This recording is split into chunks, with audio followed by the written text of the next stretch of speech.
and it was really exciting for me because I had the opportunity to read the script and then pick which role I wanted to play and go in and meet the director and talk with him about the two specific roles.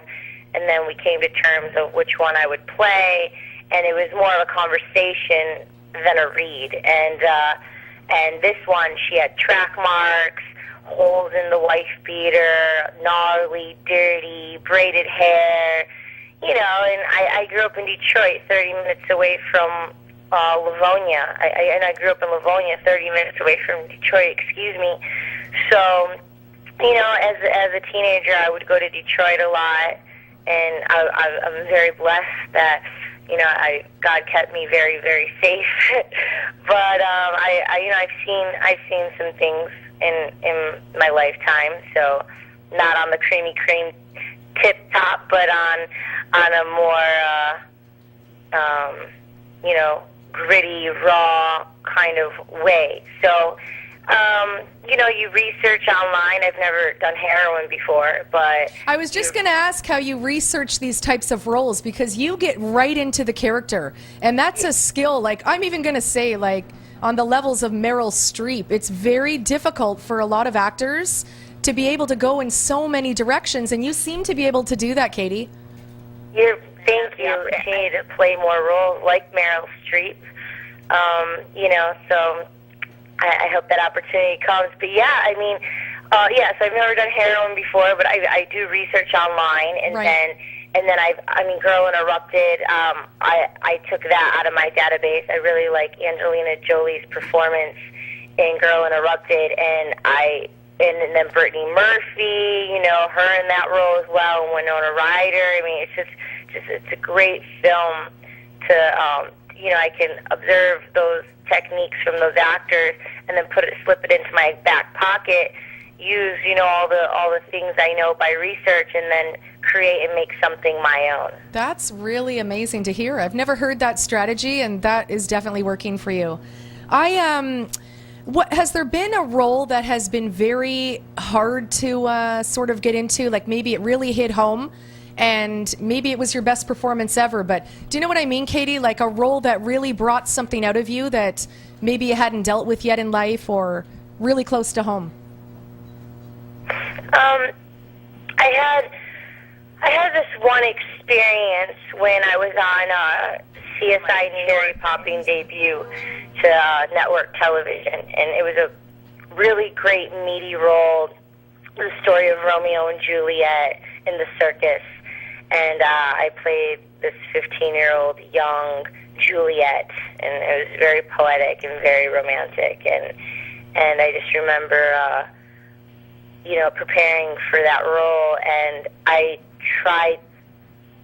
was studying with William Alderson at the time, the Meisner technique, and through my preparation, I went to a place that I have never gone before, and it was very scary because my family means so much to me, and I used someone within my family as an example, and it wasn't in a positive light. They were being tormented, and I questioned myself, is this okay, God? Is this okay to be having these kind of imageries and thoughts in my head? Because I definitely don't want them ever to become a reality, but it really did something. It resonated something within me, and it left such an impeccable mark that you can definitely see it in my performance. Wow. Thank you for sharing that. Yes, of course. Katie, what do you have in the works right now? I know that you are working with MMG. We're so happy to have you on board. Oh, yay. Thank you.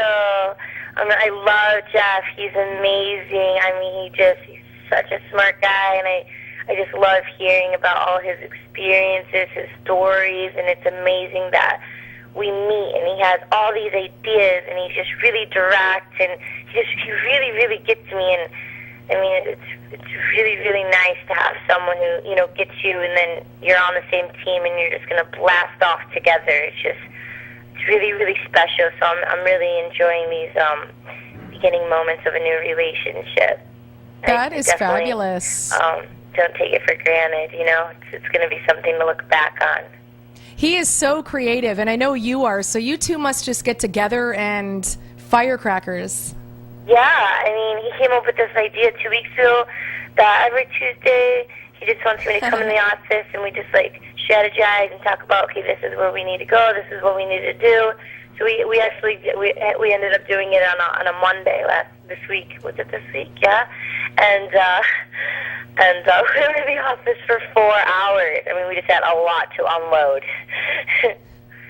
But yeah, we're talking about doing a TV show with a Canadian production, just maybe a show called All About Katie, and we just talk about various things, whether it be being eco-friendly, being positive, about education, books you should be reading this week, research, what kind of fashion blogs or websites you should be on, who you should be looking out for, designers, different artists.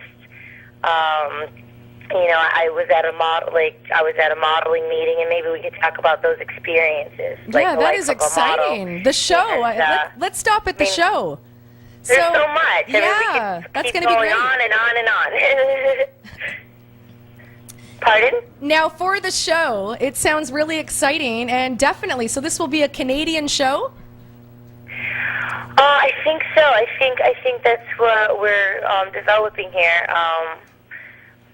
So we still have, you know, with the iron out everything. But I think he mentioned, it being a Canadian. Yes, definitely, it being a Canadian show. That is hot. Well, I hope it's going to be here in Toronto so that we can, you know, hang out, come by the studio. Yeah, definitely, for sure, definitely. I think that's the plan, even. You know what, Katie? Yeah, I did a TV show called Noble Exchange through Halogen TV. It's Halogen Network. It's a new network. It's a social justice network. And I believe it airs in May, and it'll be everywhere. And specifically, my episode is all about fashion. And it's about high-end fashion, commercial fashion, boutique fashion, and fashion in the favelas in third world countries and what it means, you know, to them. So we're going to find out what fashion means from all points of view, all perspectives in life. And it was really fun working on the show, Noble Exchange. So we have that to look forward to. And we had one of your good friends here last week on the show, O'Neill McKnight, and he also talked about that show, so I can't wait to see it. Yeah, O'Neill's so sweet. Yeah. The producer, Tamara Park, she's just like, O'Neill. She just loves him, and he just came out with his new single called Crazy. It's pretty hot. It is crazy. Yes, I love it. You heard it, right? He posted it on my Facebook wall, and I love it. Oh, cool. Yeah, cool. And yeah, he's really sweet. So Tamara Park, the producer, she's like, you have to meet O'Neill. So then we connected through Facebook, email, and Twitter, and he's like, yeah, you know, if I come to New York, I'll contact him. If he comes to LA, he'll contact me. I was in LA, and we met up, and then his uncle had a birthday party like 3 weeks later. He invited me. I flew out. We went to the party. It was a great time, and we've wrapped up the Noble Exchange. We did some outtakes here in New York, and then I met Jeff, and I'm still here. I haven't gone back to LA. I'm just still here in New York, and Jeff is hard to leave. You won't want to. No, I'm not planning on it. I just had all my stuff shipped here. I'm staying. Nice. No, I'm not leaving. I love it here. Katie, it's Joel again. I've just got a question for you. What do you think of the as an actress in a lot of scripted shows and movies and films?